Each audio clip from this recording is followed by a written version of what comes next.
You have just raised tax rates on families that make more than $450,000 a year and above. Right. Are you through raising tax rates? Well, I don't think the issue right now is raising rates. The question is, if we're going to be serious about reducing our deficit, can we combine some smart spending cuts, because there's still some waste in government?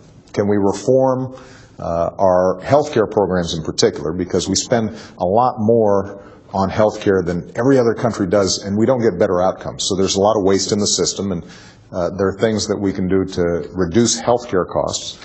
And can we close some loopholes and deductions that folks who are well-connected and have a lot of accountants and lawyers can take advantage of, so they end up paying lower rates than a bus driver or a cop?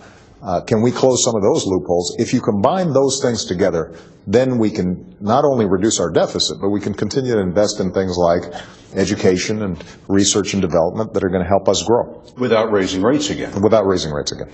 So I'm not hearing you say, read my lips, no new taxes. You think there is going to have to be additional revenue over the next 4 years? There is no doubt we need additional revenue coupled with smart spending reductions in order to bring down our deficit. And we can do it in a gradual way so that it doesn't have a huge impact. And as I said, when you look at some of these deductions that certain folks are able to take advantage of, the average person can't take advantage of them. The average person doesn't have access to Cayman Island accounts. The average person doesn't have access to carried interest income, where they end up paying a much lower rate on billions of dollars that they've earned. And so we just want to make sure that the whole system is fair, that it's transparent, and that we're reducing our deficit in a way that doesn't hamper growth, reduce the kinds of strategies that we need in order to make sure that we're creating good jobs and a strong middle